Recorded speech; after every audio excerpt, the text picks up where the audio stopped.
October 14th, 2024. First, I just wanted to thank the congregation at the West Poplar Street Church of God. Yesterday, they celebrated their 125th anniversary, and it was such a beautiful celebration, a celebration of love for the community.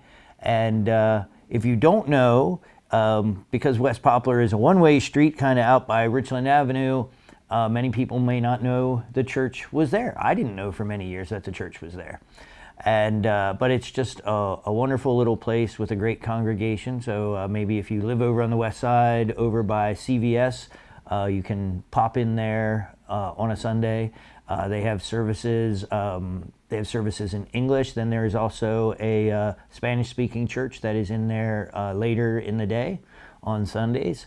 So it is just a wonderful spot, and I wanted to thank them for hosting me and their just their spirit of love that was so evident in the air yesterday.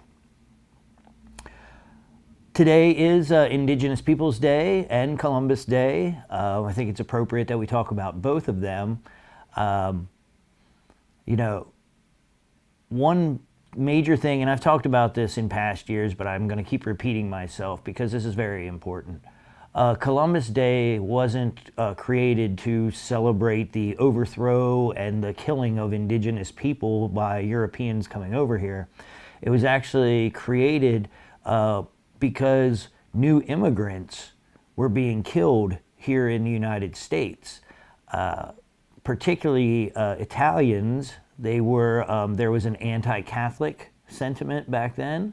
There was a new flow of immigrants coming in at that time, which America goes through this cycle constantly where we have new immigrants coming in, and some people choose to hate them, other people embrace them. And of course, you know, for many years, Italians were treated very, very poorly in this country. And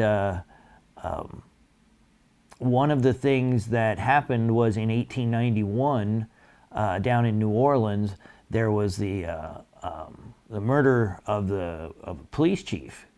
And as he was dying, he said that in some not so nice language that it was Italians that had done it. They arrested some, and they were all acquitted.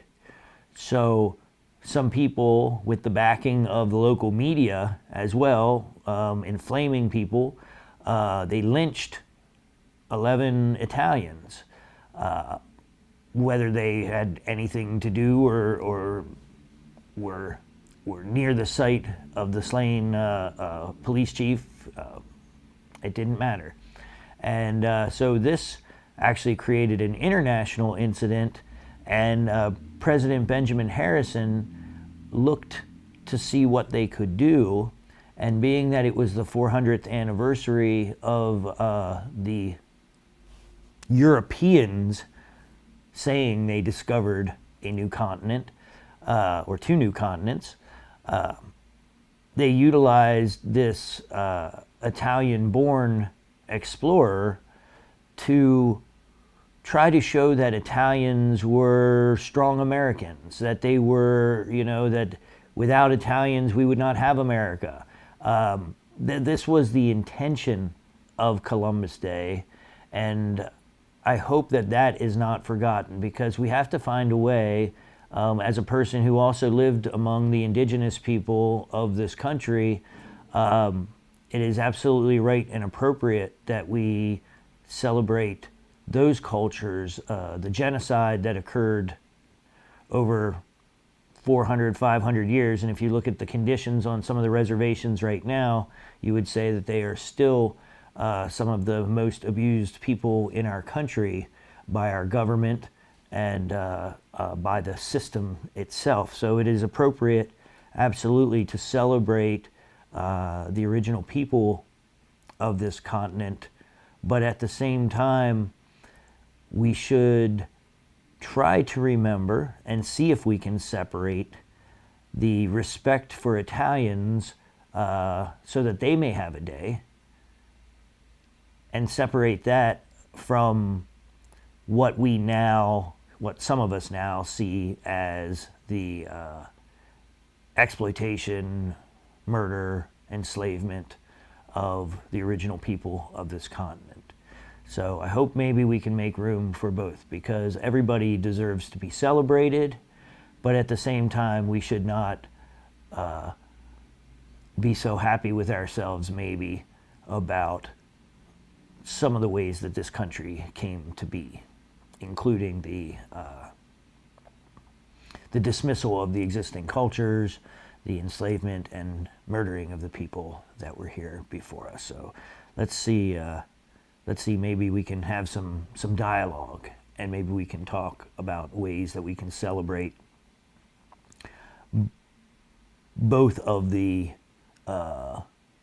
ethnicities, of the cultures that are being celebrated on this day. That said, we don't take a holiday on this day, so our offices are open. So we can respect it. We can respect everybody while we're still getting some work done here at City Hall. So if you need anything, we are open today. Martin Library having preschool story time and fun throughout the week. And you're going to have to jump on the, I'm not sure what the times and days are for their different events. They're having a bunch of different stuff. Story time, fun with math, art, video games, a spy school. That sounds fun. All these things, you can look up the schedules at the link provided there. Our York City Bureau of Health is providing a sexual wellness clinic this Thursday from 10:30 to 2:30, and that is out at the clinic at 435 West Philadelphia Street. And they will be providing free STD treatments, free condoms, and I'm sure, it doesn't say it here, but I'm sure different testing, anything that you need.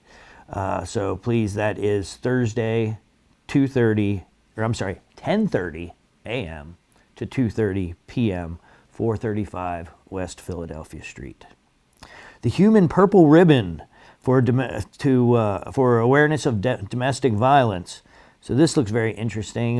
Thursday at 11 o'clock at Smalls Field at the York High Fields, 31 Hamilton Avenue. Wear purple and help create the Human Ribbon to bring awareness to domestic violence. So we're going to be wearing purple on Thursday and coming together to stand together to try and make one giant human purple ribbon to bring awareness to those that are experiencing hostility and violence from someone who is supposed to be their loved partner or their loving partner.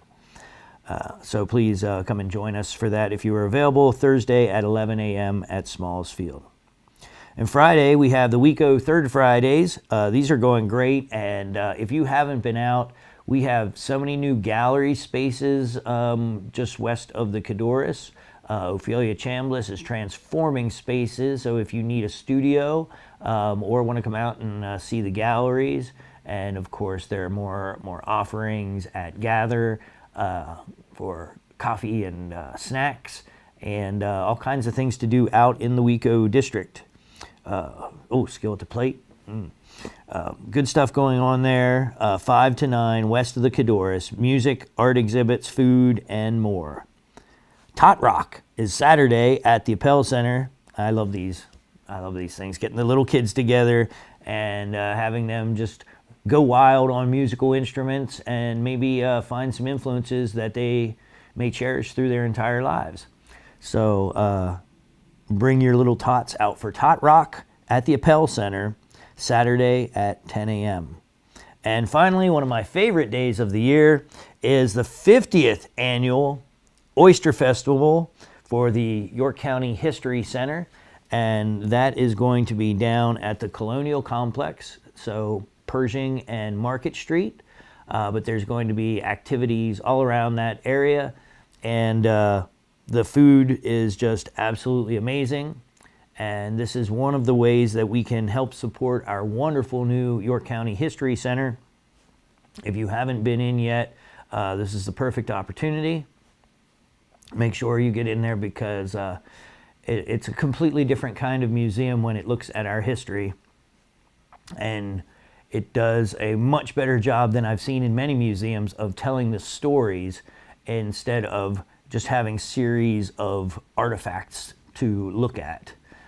It's great to look at things and learn about individual things. It's much more important to understand the stories of where we came from, where this city and this county came from, and all the amazing people that have contributed to our history, which also shows us what we can be and what we can do in the future for the city and for the county and for our neighborhoods. So with that, all sorts of great activities, both educational and just good fun. And it's going to be a little chillier, so start getting your sweaters out and watch for this crazy wind. But other than that, other than protection from the weather, we'll be out around the city, and I hope to see you around the city of York. Have a great week.